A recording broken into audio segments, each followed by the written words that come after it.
Good morning. Let's see. I'm Carmen McBride, and I'm happy to be your worship associate this morning. My pronouns are she and her. I'm wearing navy floral pants and striped jacket, navy and white. Welcome, everyone. Our mission here is to explore the eternal, nurture community, and pursue the common good. This hour gives us an opportunity to reflect and open ourselves to encounter the sacred. Thanks to our wonderful team of volunteers and staff who make these Sunday mornings possible. And welcome to those of you joining us on YouTube. Please introduce yourself in the chat to let everyone know where you are visiting from. We strive to make First Unitarian as safe as possible. Please note the closest exits where you're sitting today. In the event of a fire, we will exit the building and gather at the north lawn, just past the sidewalks. Please don't drive away until we have the opportunity to get your information. And if you have children in the program, the RE program, please do not go get them. The teachers, we will bring them to our gathering spot. In the very unlikely event of someone enacting violence, remember the three things: run, hide, and fight. And finally, in the event of a medical emergency, there's an AED located in the main corridor near the church office. Now would be a good time to silence your phones if you haven't already. And we have a number of fun events for all ages and interests. The first thing, and very important for next Sunday, is that we will not be meeting here. We have the Memorial Marathon going on, and it's almost impossible for people to get here because of all of the closures. So please join us for a special Earth Day service at Hafer Park next Sunday at 11 o'clock. I've been told that it's in Pavilion 1. I've also been told that the pavilions are not marked. So we'll explore together where we'll be meeting. And we have a special announcement, an April showers announcement from the auction committee.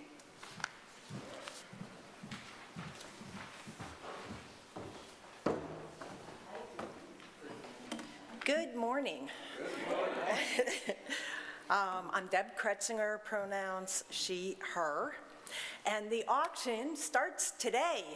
Woo woo! So by the end of service, you should have an email that gives you the link to the Altria auction site.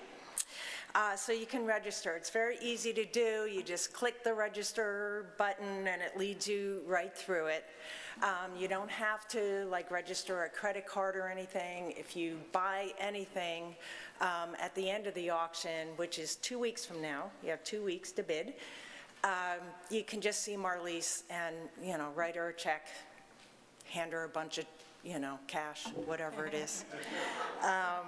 So if you have problems, though, getting registered, you can ask any of us in the auction committee. That's me and Carmen and Marlise and Joan Kane and Becky Talent, and I'm sure I'm missing somebody, Myriad, Susan, Emily Dunnigan, yes, Susan Bishop, except for that Susan said if you're having trouble registering, do not ask her. Okay, so there we go. You should say that you can register your credit card. That's what most people will do. Well, you can register your credit card, but you don't have to register your credit card. Okay, yes, and Barbara, yeah, I didn't make this big enough to read everybody, I'm sorry. Oh, you don't have to be a member to bid, so, feel free to share the link with all your friends and family and let them go to town. We have over 100 things at this point, guys. It's like dinners and theater and, it's just a lot of stuff. Parties, classes. And the 50-50 raffle, which we're already selling the tickets to now. You probably saw people ahead of service. We'll be there after service. So, yeah, it's going to be a lot of fun. So please get registered, start bidding. May the best bidder win.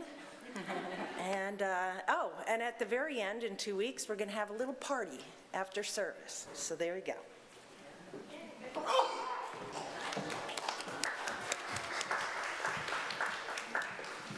Thank you, Deb.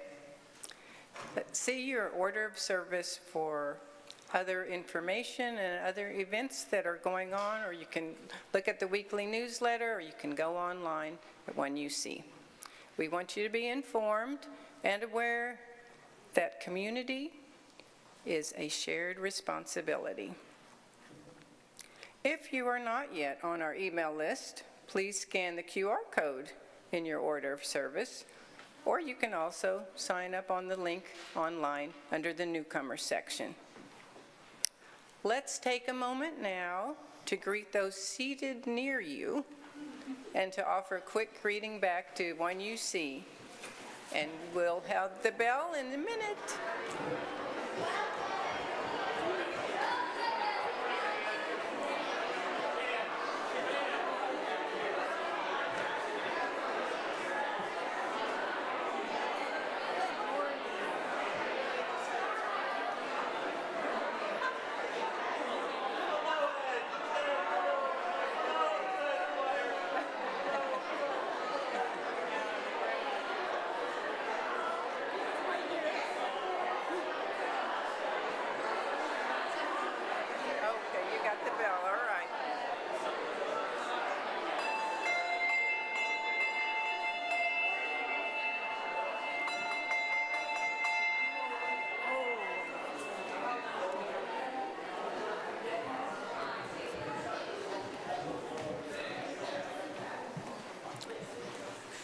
Thanks for creating the warm welcome of community.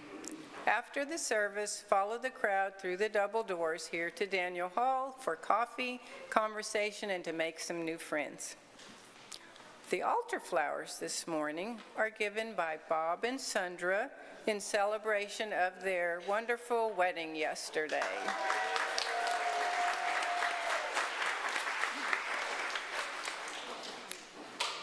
Now would be a good time to light a candle or chalice if you're watching us online. Our chalice lighter this morning is Lana Henson. Lana is lighting the chalice in honor of her beloved husband, Carl, who passed away recently.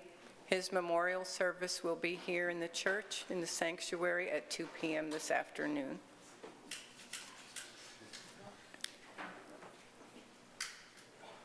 We light our chalice in Midtown Oklahoma City on land that was home to first Americans, including the Apache, Caddo, and Wichita, on land that was taken from the Muskogee and Seminole and other removed and relocated peoples. Chalice words that I'm sharing this morning are by Reverend Scott Taylor. May this flame cast its light toward the coming days, reminding us that the future is not simply a place we are going, but a place we are creating.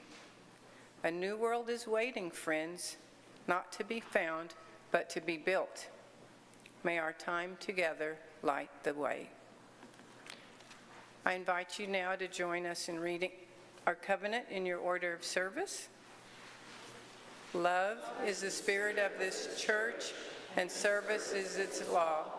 This is our great covenant, to dwell together in peace, to seek the truth in love, and to help one another.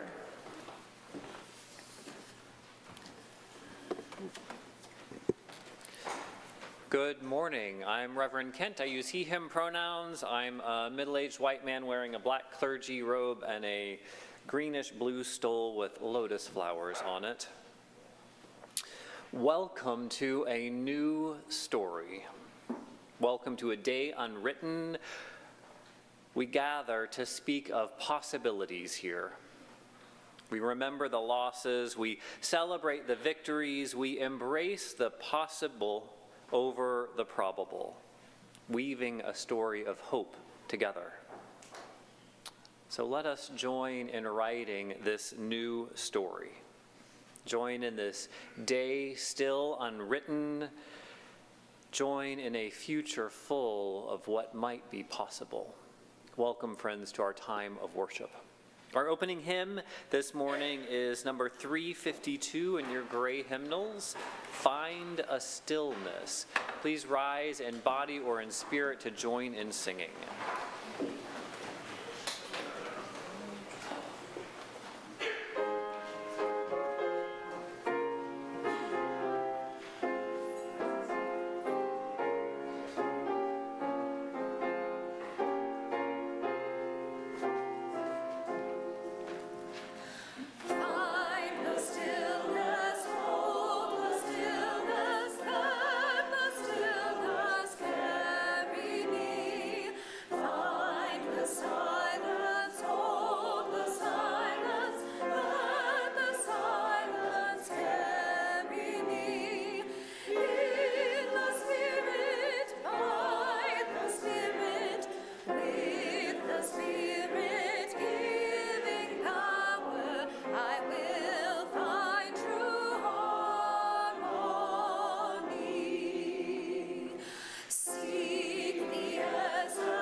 Some of you have noticed a table appeared in front of the pulpit down here.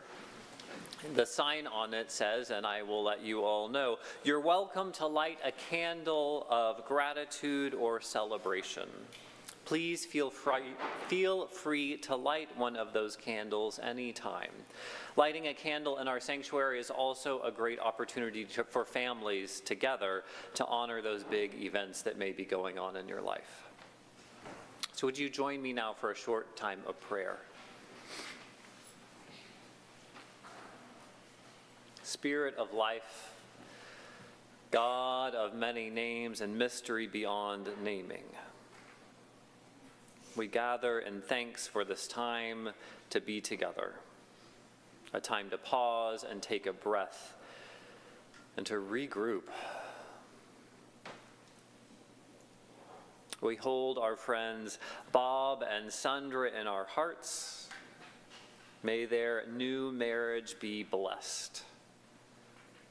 Romantic love is one of the treasures of this life, complicated as it is. And our friend Tim McMichael spent some scary time in the hospital this week.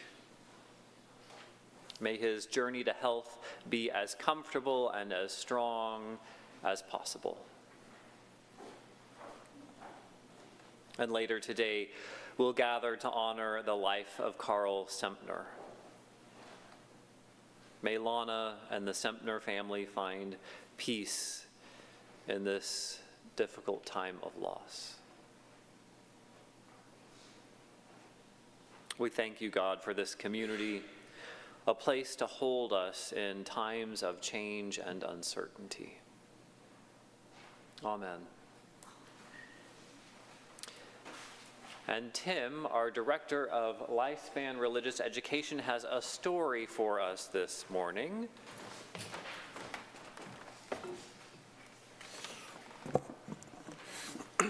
Good morning. My name is Tim Atkins. I serve as your Director of Lifespan Religious Education. My pronouns are he, him. I'm both big and tall, wearing rainbow glasses and a pink and blue shirt. Striped, I guess. Gingham, that's the word I was looking for. All right. Our story this morning is the peony who took her time. So good morning, friends. Today I want to tell you a story, a true story, but it sounds so much like a folk tale, I think it counts as both. Once upon a time, not too far from here, there was a gardener, a hopeful gardener. A hopeful, tall gardener that wore rainbow glasses and pink and blue striped shirts. A gardener who believed that if you plant something with love, it will grow, eventually. So one spring, this gardener planted a tiny peony root in the ground. Just a little twist of brown, knobby root, not too much to look at.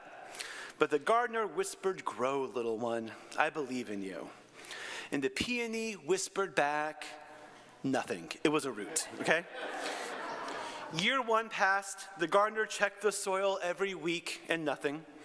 Year two passed. The gardener watered, waited, and wondered. Still nothing.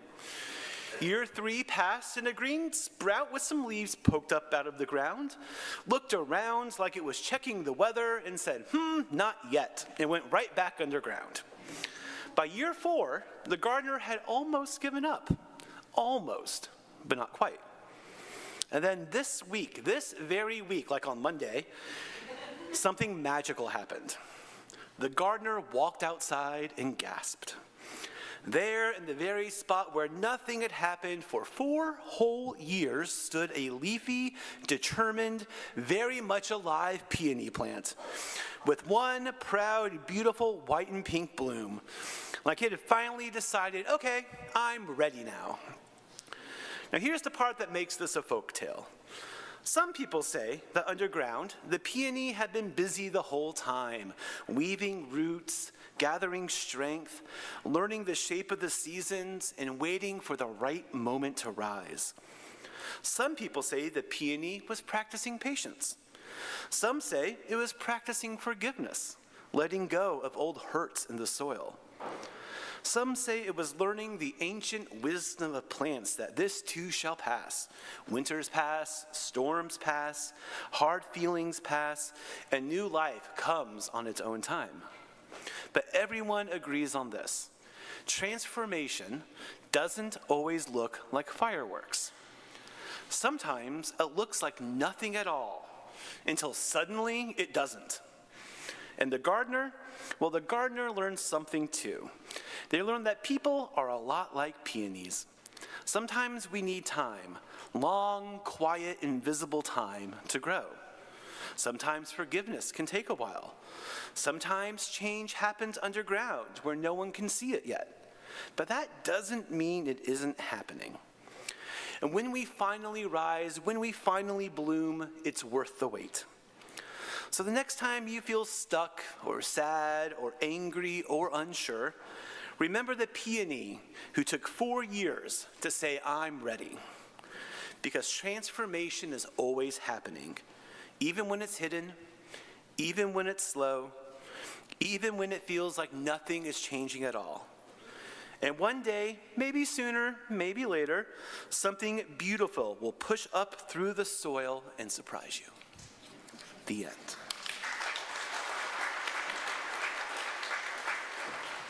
And now is the time in our service where our children and youth and volunteers head off to their religious exploration clubs. Today we have Games Club led by Mr. Will and Art Club led by Miss Elizabeth. We will be singing a song. When Our Heart is in a Holy Place. Actually, one of my favorite hymns. It's in the Teal hymnal, and we will sing our children and youth off to their classes. Thank you.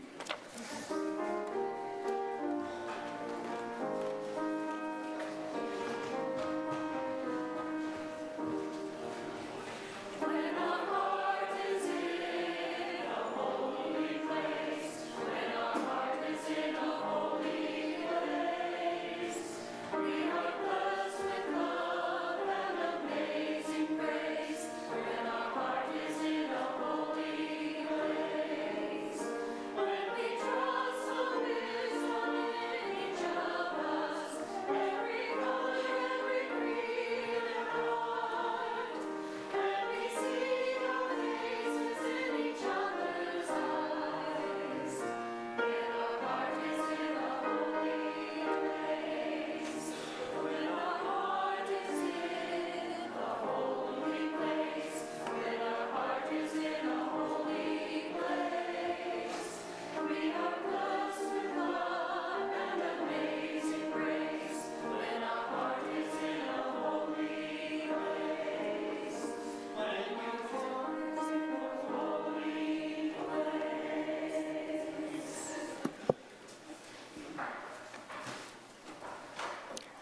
listening to NPR on my way to or from somewhere a few days ago, watching the traffic and surroundings with thoughts swirling in my head, my mind finally tuned into the program.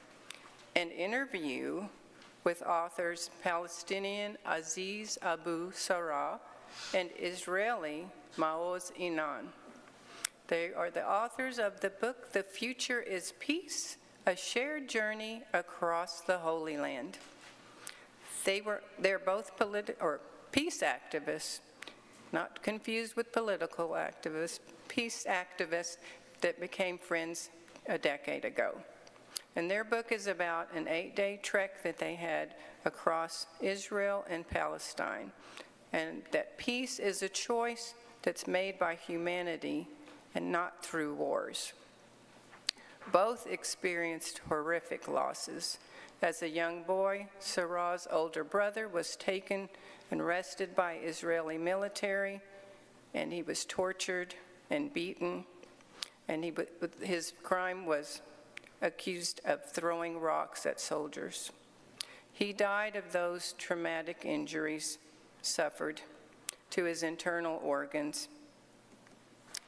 And Inan's parents were killed in the bombing attack by Hamas on October 7th. Each lost other family and friends in that conflict too. There were several other things that grabbed my attention on this interview. One is that most Palestinians and Israelis never meet each other. They don't know the other. In school, they knew more about European history than their own history. Both do not agree on the history. And they're different tastes in music as well. One likes country western music, and the other likes Nigerian Africa beat sounds. And the thing that struck me most, I think, though, was that they said, you cannot find hope.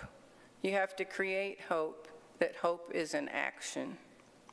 So I'm adding this to my reading list.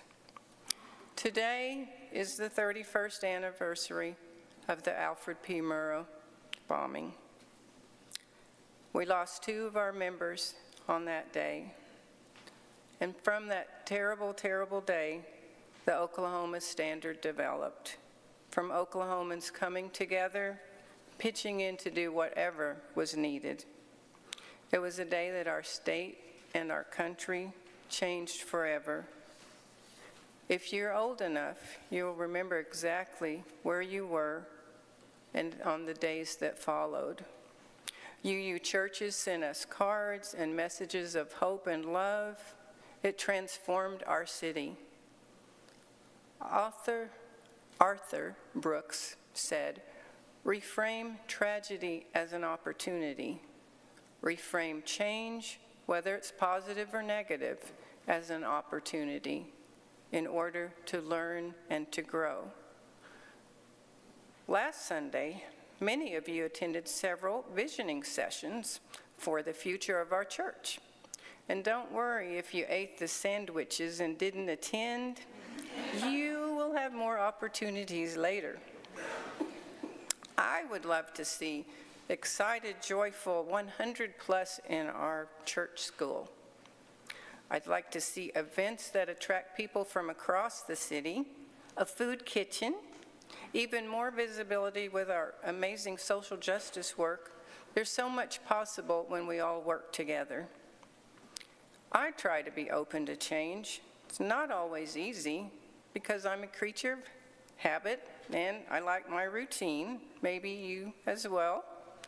Some change you learn to live with though, like aging.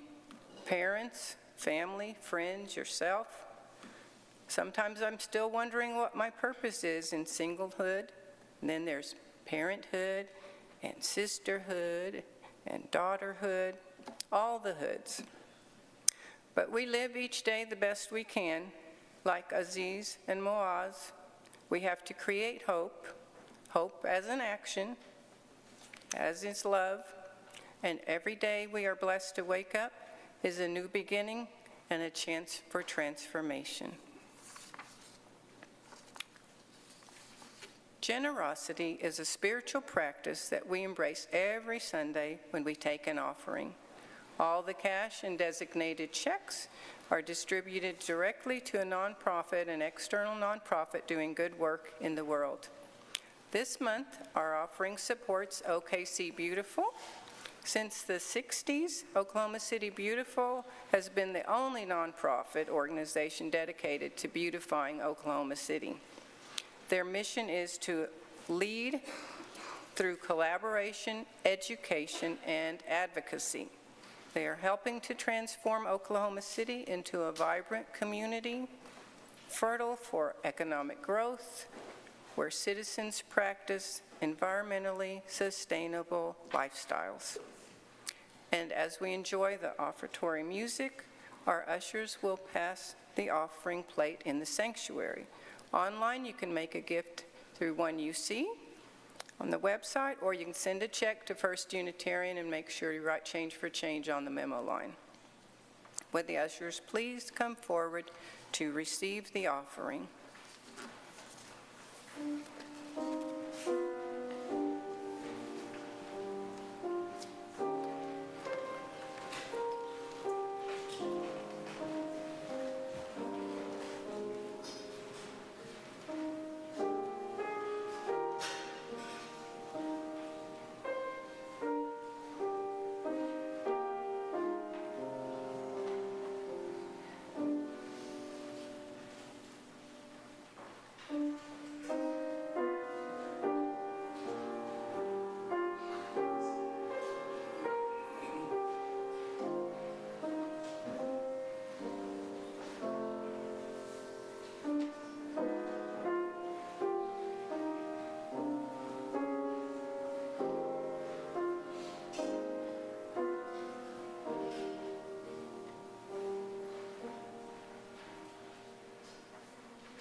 Our reading this morning, I chose to change today. We're going to hear Braced Against the Wind by Carol Hamilton.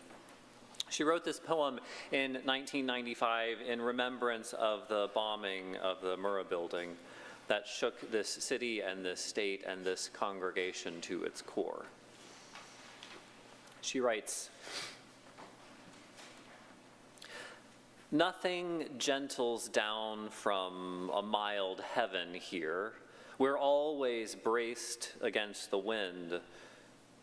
We were ever hand in hand as far as I can see. Cataclysms are the story. Our cities sprung up overnight, are flattened at a tongue lashing by clouds and bushwhackers and Bonnies and Clydes. Struck fast and hid against the land, stretched and pegged flat to the four corners of the earth. We do not cower at disaster. We join hands, sing hymns, We share tears and bend our backs, raising our neighbor's barn. Do not think your abrupt terror will destroy us. Wide horizons stretch our vision. We do not believe in limits. We shift with the red dust, dance golden like the wheat fields. We believe, we move on, we bend and dance on the tall grass. The prairie sings our pain. The land shouts our praise. The winds call us together. Here ends our reading.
You'll hear a little more about this in the sermon, but change and letting go is not an easy thing.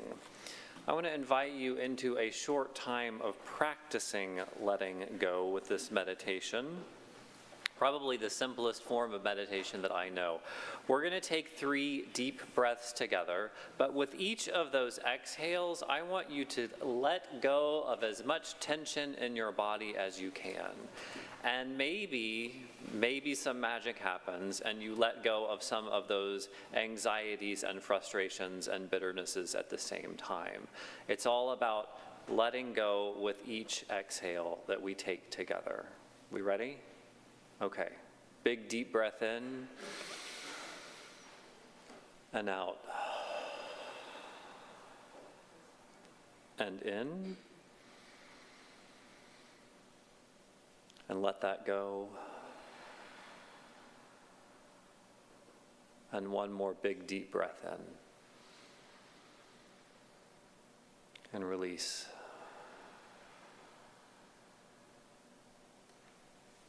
Namaste, friends.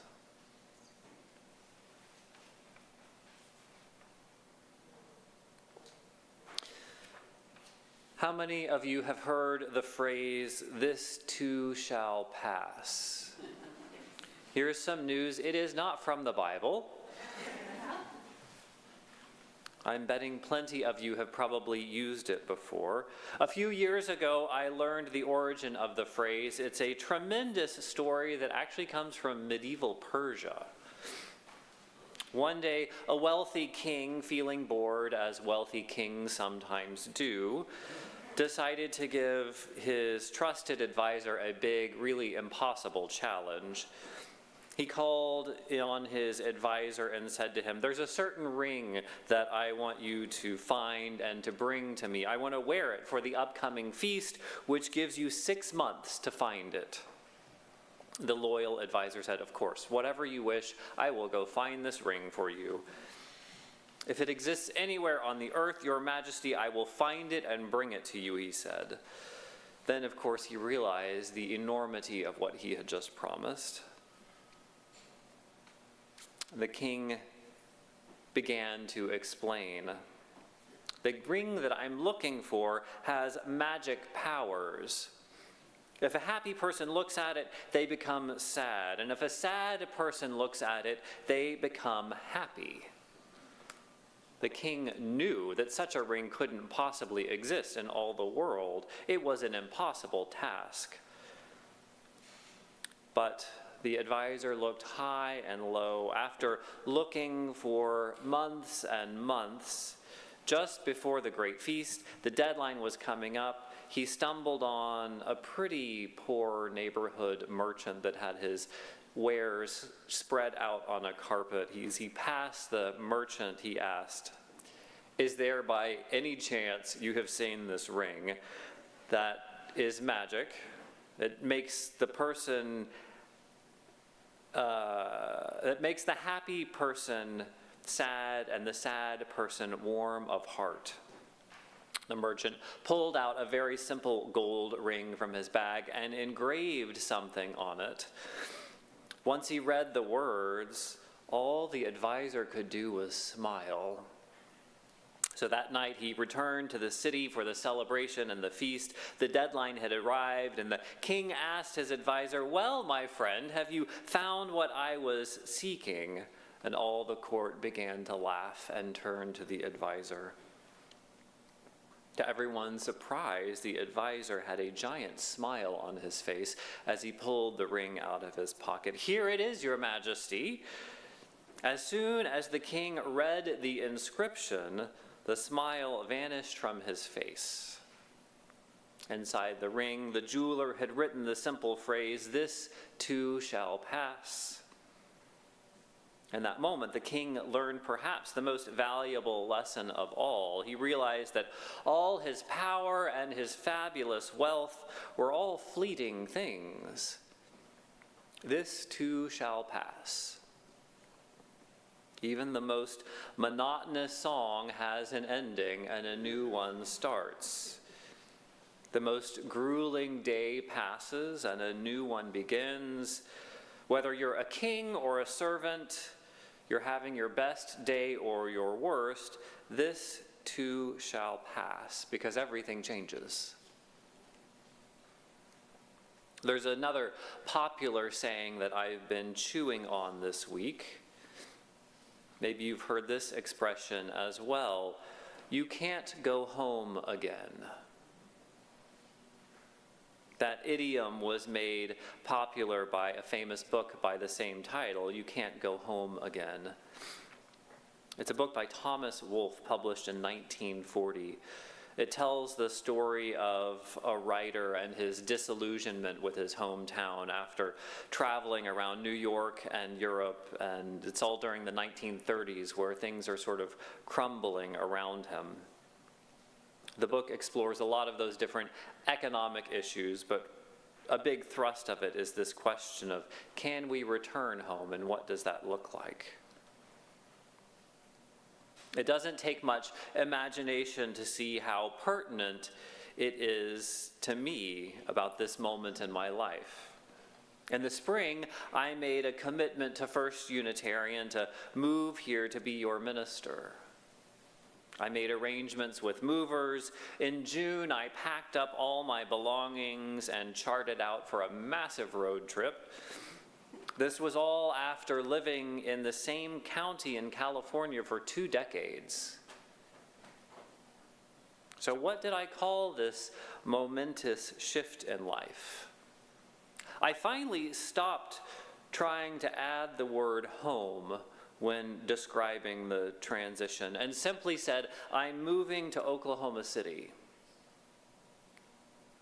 After all, I haven't ever lived in Oklahoma City. And when I last lived in the state, things were quite different. More importantly, I was very different. And so were the people around me. This big change of gears in my own life shines a magnifying glass on that question, can you go home again? It's something that I see people around me wrestling with all the time. For some of you, that type of change is happening in an older phase of life, downsizing or moving into a situation that's better suited for senior adults.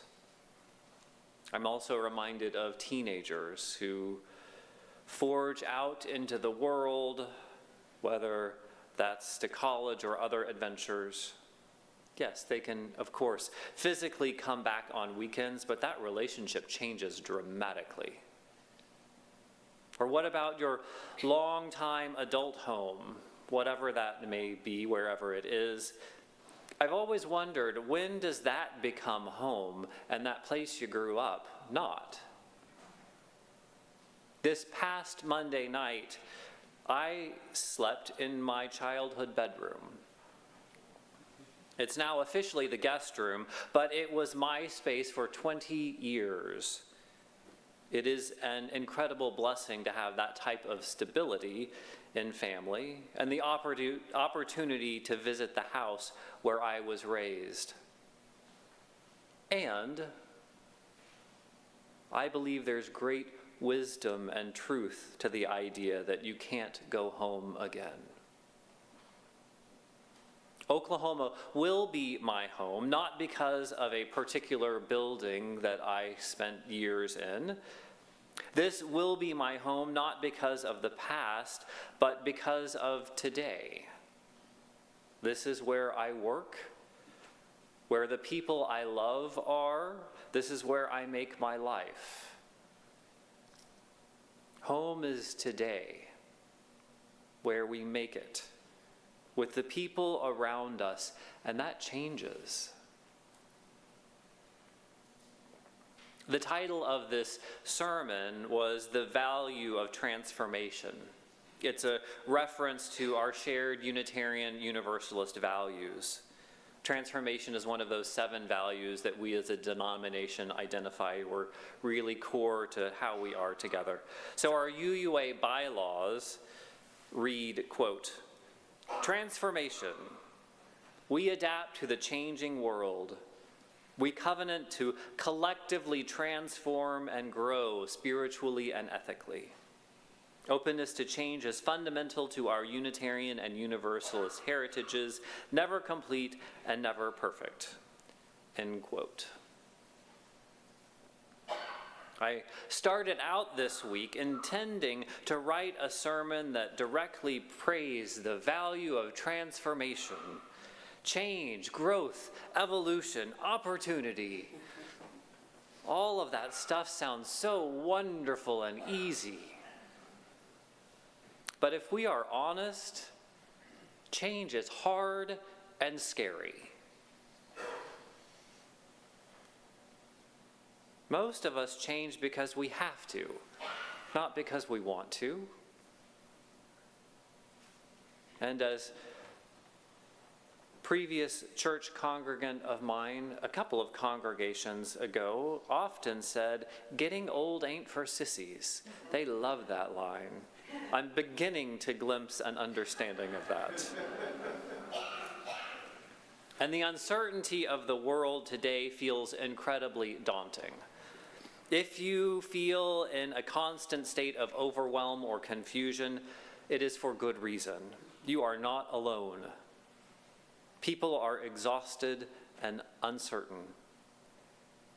In the mornings when I fire up NPR over breakfast, it's not because I'm excited to hear what great news has unfolded while I was asleep. Quite the contrary. These days, I listen to the news wondering what fresh hell unfolded in Washington. While my personal life is pretty comfortable right now, I start my day fearful for what tragedy may have unfolded overnight. I suspect you start your day the same way. That is an exhausting way of living. So I found myself quite stuck this week with the task of writing a sermon about celebrating the value of transformation. I think we all want to press pause for a minute. But eventually I found it. Not the thing that makes me jump up for joy at the prospect of change, but a piece of writing that helped me make a little bit of sense of it. The UU musician Peter Mayer wrote and performs a song called "God is a River." I want to read you those lyrics. In the ever-shifting water of the river of this life, I was swimming, seeking comfort.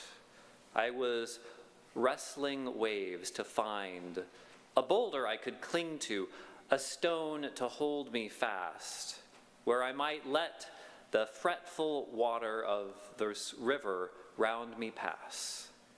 And so I found an anchor, a blessed resting place, a trusty rock I could call my Savior, for there I would be safe from the river and its dangers, and I proclaimed my rock divine, and I prayed it protect me. And then the rock replied, "God is a river, not just a stone. God is a wild, raging rapids and a slow, meandering flow. God is a deep and narrow passage and a peaceful, sandy shoal. God is a river, swimmer, so let go." His song continues, "Still I clung to my rock tightly with conviction in my arms, never looking at the stream to keep my mind from thoughts of harm. But the river kept on coming, kept on tugging at my legs, till at last my fingers faltered and I was swept away." So I'm going with the flow now. These relentless twists and bends, acclimating to the motion and a sense of being led. And the river's like my body now. Now it carries me along through the ever-changing scenes and by the rocks that sing this song, God is a river, not just a stone. God is a wild, raging rapids and a slow, meandering flow. God is a deep and narrow passage and a peaceful, sandy shoal. God is a river swimmer, so let go. We may call it God, call it the universe, call it fate, call it life, but it keeps on moving. We are surrounded by an unavoidable movement. It's not certain that all will be well. What we do know is that life is dynamic. Life carries on. And letting go is a big, bold act of faith. Who knows what comes around the next bend for any of us? I've seen too many lives change and heard too many stories of families and ministry, these families evolving, to take anything for granted at this point. A good portion of that change has been incredible growth and wisdom that I've seen in older generations. Ministry has been an invaluable reminder that we are never done growing, or at least I pray to God that I am never done growing. There is still plenty of mess in my heart and in my mind to clean up, and plenty of this big, beautiful world to see and learn from and explore. So whether you're sending your kids out into the big, scary world or sending them to kindergarten for the first time, whether you're navigating life newly singled or widowed, or facing the daunting prospect of building a life with someone, change is scary business. Change is also life. So may we find faith in that stream of life that we are blessed to be a part of. May we find the faith to let go of the stagnant, hard rock that we cling to. The past wishes and anxieties, to join with the flow of possibility, and to bear witness to the tremendous beauty of this journey that we are on. Amen.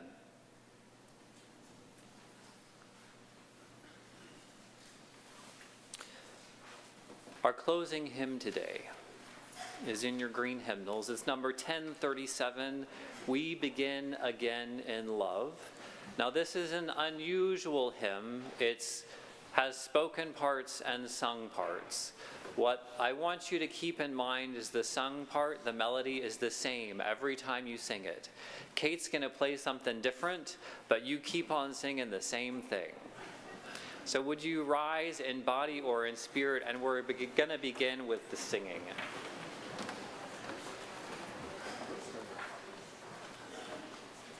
Yeah, just do the first one, and then we'll sing after you.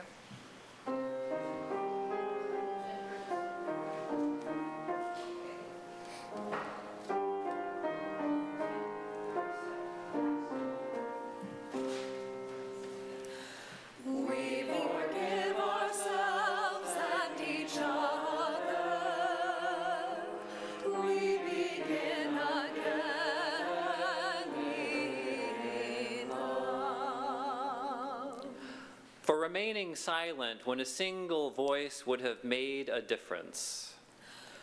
We forgive ourselves and each other.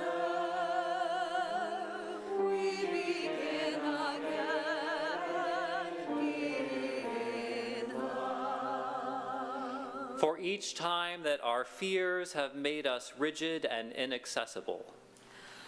We forgive ourselves and each other. We begin again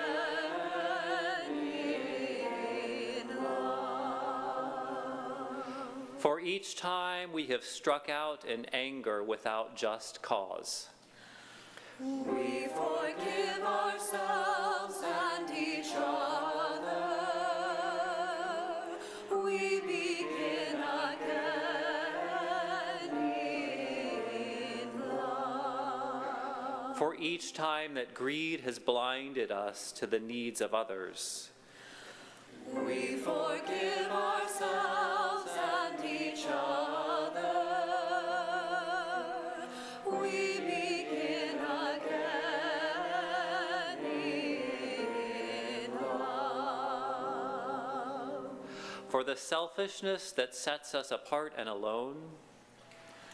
We forgive ourselves and each other.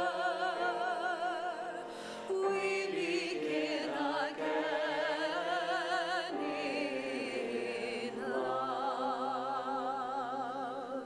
For falling short of the admonitions of the Spirit. We forgive ourselves and each other. We begin again in love. For losing sight of our unity. We forgive ourselves and each other. We begin again in love.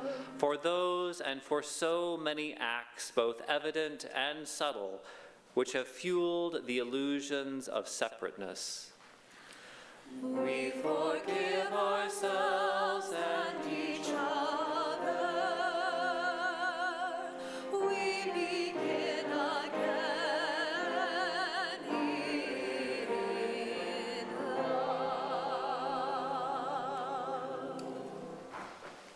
You may be seated.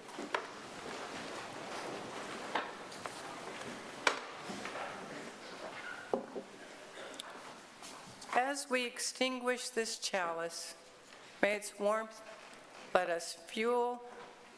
Let me start again. I have a lot of question marks somehow that instead of F's, I have question marks in my paper today. So, as we extinguish this chalice, may its warmth fuel us in our daily challenges, guide us to action, and keep us steady until we meet again in beloved community. If you are who you were, and if the person next to you is who they were, if none of us has changed since the day we came in here, then we have failed. The purpose of this community, or any church, temple, zendo, mosque, is to help its people grow. We do this through encounters with the unknown in ourselves and in one another, however hard that may be, because these encounters have many gifts to offer. So may we go forth this morning, not who we were, but who we could be. Friends, go in peace. Let the light within you be a blessing to the world.